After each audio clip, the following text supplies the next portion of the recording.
Hi there, I'm Matt Black from Coldcut, and I thought I'd give you a rundown on how we've put together our audiovisual show. This is the set that we've been doing for the last 6 or 7 years. From the Let Us Play album, we made up an audiovisual show which we've been gigging at lots of places and had a lot of fun with. So the heart of my part of the show is VJamm. VJamm is a PC software. We call it a piano for sound and vision. It has the ability to take audiovisual samples and play them back at the touch of a key from the keyboard or over MIDI. So let's just take a look. Here we have a look at a laptop which is running VJamm. You don't see much because the screen is black at the moment. Now if I hit one of these trigger keys here, oh dear, what are we going to do? Here's various other samples. I can have 16 of them. I just want to say again.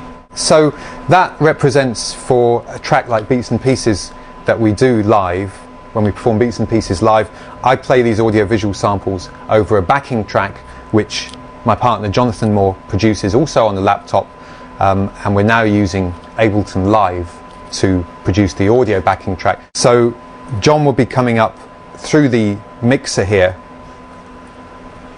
on an audio channel, and if I put this fader up we can hear the backing track of Beats and Pieces. So that sounds through the PA, and then I'm playing VJamm on top of that using this bank of samples that I just showed here. We start off with the classic Coldcut hum, which goes like this.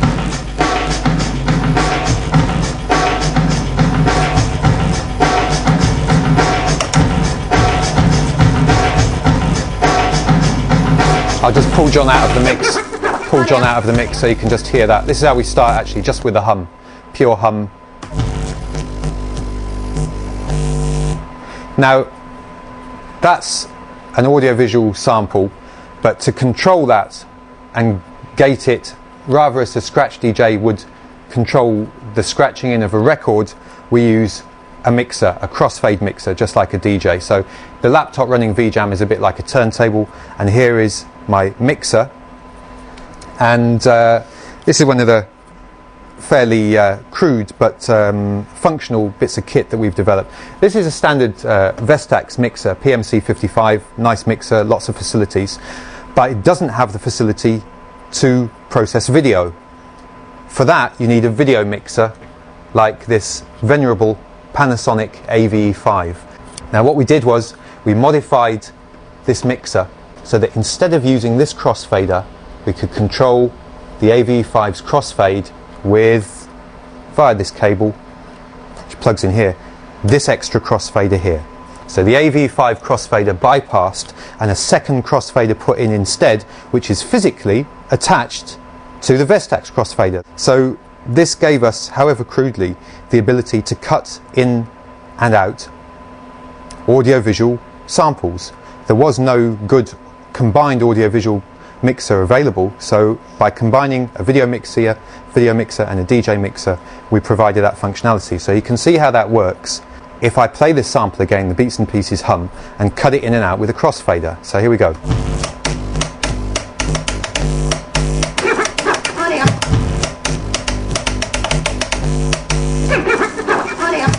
Let's just take a look at some of the other gadgets and bits of business that we've used to enhance this setup. Here's a simple one. Pair of headphones, but got a little camera mounted on the side. Now if I route this in with, is it auxiliary 1, yeah? Here we've got a switcher on the mixer, and you maybe focus on me, see I move that around, and then let's have a look at the screen. Hello key.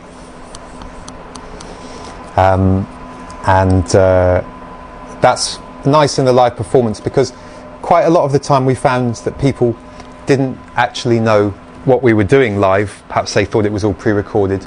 So with this camera we sort of gave them a look behind the scenes, as long as I remember not to pick my nose too obviously.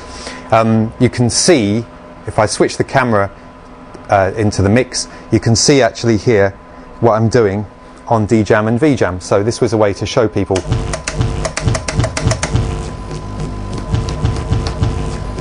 actually what's going on the other side of this wall of technology which we've built up here. So that's just a standard Maplin's colour video camera, about 50 quid, just bolted onto the headphones. Just get a little bit heavy.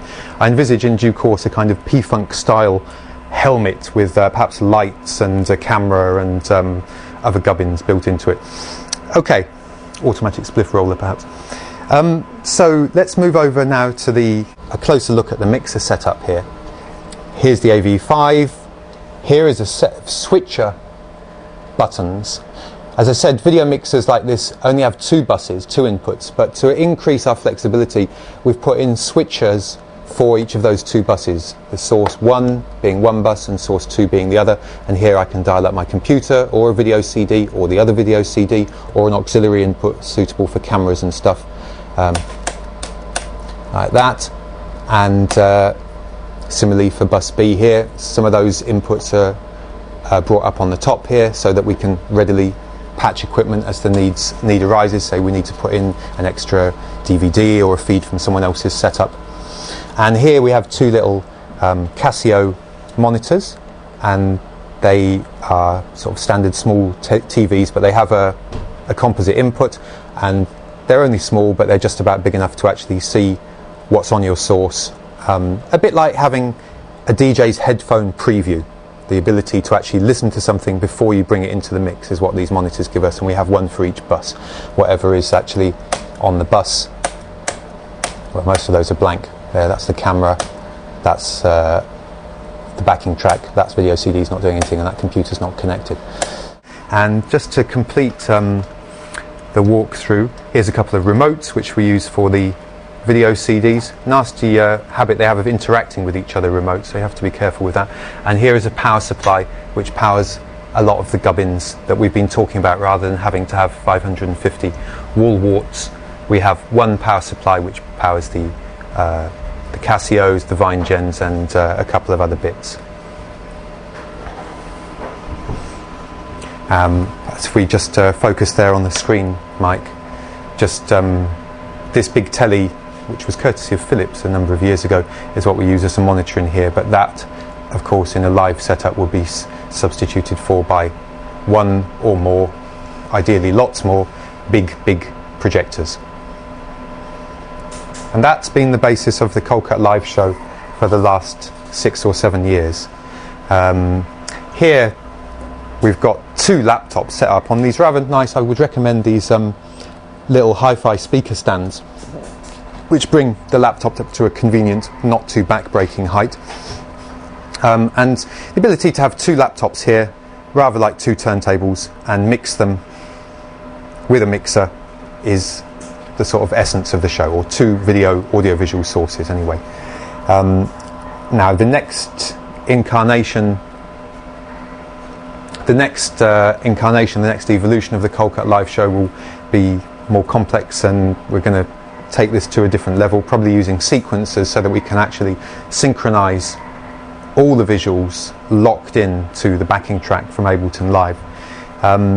And we're hoping to use a similar kind of amount of equipment for that next incarnation of the set. The normal crew that goes out is Jonathan and myself, Mike Sterling, who helps set up and also actually assists us live, and who's holding the camera at the moment with the show, and the sound engineer, usually Martin Hildred, and the tour manager, very important, usually the wonderful Susie Green. And we found that with 5 of us we can pretty much get all this equipment in about 4 or 5 flight cases onto a plane without going overweight, and that's enabled us to sort of do it pretty much all over the world. I know that EBN, Emergency Broadcast Network for New York, who actually, I would say, pioneered this kind of show with their work with the Zoo TV and other stuff, but their equipment's a lot bigger, and I think that talking to them a few years ago, that kind of made it difficult for them to do a lot of the shows. So we can rock up to more or less any size venue anywhere over the world with 5 flight cases set up and have a full-on audio-visual real-time Pirate TV setup. Okay, I think that concludes the run-through of the system. As I say, we're about to move on from this one, but I thought it was would be of interest to some people to see where we've got to.